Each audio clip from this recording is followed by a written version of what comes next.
বন্ধুরা, কলকাতা নাইট রাইডার্সের বর্তমান স্কোয়াডে টোটাল 23 জন প্লেয়ার রয়েছে।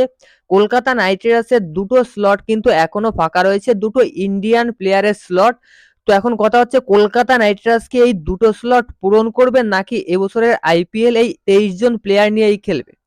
তো দেখো, কলকাতা নাইট রাইডার্স প্রথমত এই দুটো স্লট কিন্তু পূরণ করবে। আইপিএল এর আগে যে কোনো প্লেয়ার, যে কোনো ইন্ডিয়ান প্লেয়ার নিয়ে কিন্তু এই দুটো স্লট পূরণ করে পুরো একটা কমপ্লিট 25 জনের স্কোয়াড নিয়ে আইপিএল খেলা শুরু করবে।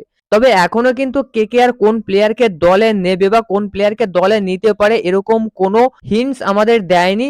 তবে এই মুহূর্তে কলকাতা নাইট রাইডার্সের হাতে কিন্তু বেশ কয়েকজন ভালো আন্ডার 19 এর প্লেয়ার রয়েছে, আন্ডার 19, আন্ডার 20 এরকম প্লেয়ার রয়েছে। তো এইসব প্লেয়ারদের ভিতর থেকে কিন্তু কলকাতা নাইট রাইডার্স এই দুটো স্লট পূরণ করতে পারবে। প্রথমেই তোমাদেরকে জানিয়ে দিই বন্ধুরা, কলকাতা নাইট রাইডার্স কিন্তু যে দুটো স্লটস ফাঁকা রয়েছে এই দুটো স্লটসে শুধুমাত্র ইন্ডিয়ান প্লেয়ারই নিতে পারবে, কোনো বিদেশি প্লেয়ার দিয়ে কিন্তু এই দুটো স্লট পূরণ করতে পারবে না। তো দেখো, এই মুহূর্তে কিছু আন্ডার 19 এবং আন্ডার 20 এর প্লেয়ার কিন্তু খুব ভালো নামে চলছে। যেমন এই বছর কিন্তু অকশন থেকে বেশ কয়েকটা দল অনেক হাই প্রাইস দিয়ে আন্ডার 19 এর প্লেয়ার দলে নিয়েছে। যেমন দিল্লি ক্যাপিটালস দুজন প্লেয়ারকে নিয়েছে, কুমার কোশাগ্রা, তারপর সুমিত কুমার। চেন্নাই সুপার কিং নিয়েছে সমীর রিজভিকে প্রায় 8 কোটি 8.5 কোটি টাকা দিয়ে। এরপর লখনৌ সুপার জায়েন্ট আর্নিশ কুলকার্নিকে নিয়েছে অলরাউন্ডার।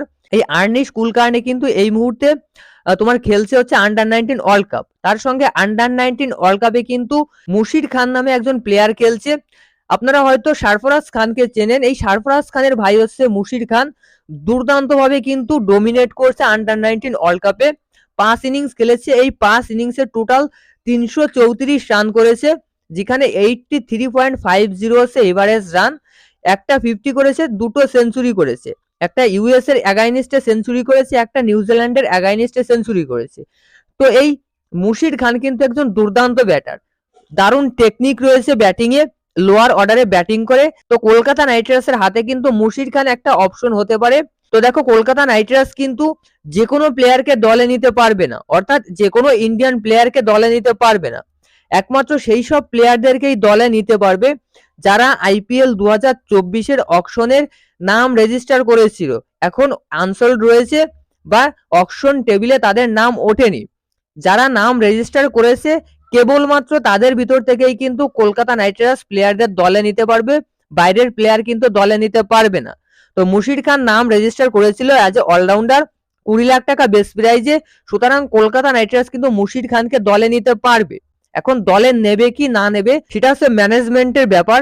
তবে এখনো কিন্তু সুযোগ রয়েছে কলকাতা নাইট রাইডার্সের একটা ভালো প্লেয়ার দলে নেওয়ার, সেক্ষেত্রে মুশির খান কিন্তু একটা ভালো অপশন হতে পারে। এছাড়াও আরো দুজন উইকেট কিপারের সম্পর্কে যদি আসি, তো দেখো উইকেট কিপিং এর দিকটায় কিন্তু কলকাতা নাইট রাইডার্সের দুর্বলতা রয়েছে। কেএস ভরত এবং রহমানুল্লাহ গুরবাজ দুজন উইকেট কিপার হিসেবে রয়েছে, দুজনই কিন্তু খুব একটা ভালো ফর্মে নেই এবং খুব একটা ভালো উইকেট কিপারও না।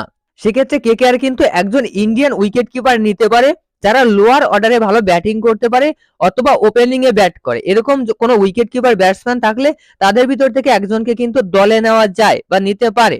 যেমন দেখুন, হার্বিক দেশাই নামে একজন রয়েছে, যে হচ্ছে উইকেট কিপার এবং ওপেনার। হার্বিক দেশাই কিন্তু সৌরাষ্ট্রের প্লেয়ার, সুতরাং এই হার্বিক দেশাই কিন্তু কলকাতা নাইট রাইডার্সের একজন ইন্ডিয়ান উইকেট কিপিং এর অপশন হতে পারে।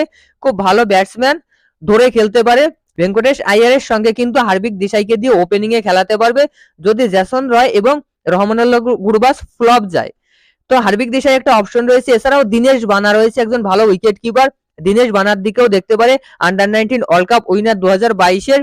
তো দেখো, আন্ডার 19 ওয়ার্ল্ড কাপের যারা উইনার হয় বা আন্ডার 19 ওয়ার্ল্ড কাপ যারা খেলে, যারা ভালো পারফরমেন্স করে, তাদের থেকে কিন্তু বেশ কিছু ভালো প্লেয়ার আইপিএল এর সুযোগ পায়। তার দুটো উদাহরণের কথা যদি বলি আমি, দুটো উদাহরণ কিন্তু রয়েছে এই মুহূর্তে হাতের কাছে। এক হচ্ছে যশস্বী জয়সওয়াল, দুই হচ্ছে শুভমান গিল। যশস্বী জয়সওয়াল কিন্তু আন্ডার 19 উইনার, এই আন্ডার 19 এর পরেই কিন্তু যশস্বী জয়সওয়ালকে রাজস্থান রয়্যালস দলে নিয়েছিল। আর শুভমান গিলকেও কিন্তু 2018 আন্ডার 19 ওয়ার্ল্ড কাপের পরেই কলকাতা নাইট রাইডার্স দলে নিয়েছিল। তো আন্ডার 19 এর থেকে এসে কিন্তু বেশ কয়েকজন প্লেয়ার ভালো পারফরমেন্স করেছে আইপিএল এ, এখনো করছে। তো মুশির খান কিন্তু একটা ভালো অপশন হতে পারে কলকাতা নাইট রাইডার্সে। তো আপনাদের কি মনে হচ্ছে কলকাতা নাইট রাইডার্সের এই দুজন ইন্ডিয়ান প্লেয়ার হিসেবে কোন কোন প্লেয়ারকে দলে নেওয়া উচিত কমেন্টে জানান। ভিডিও ভালো লাগলে অবশ্যই লাইক করুন।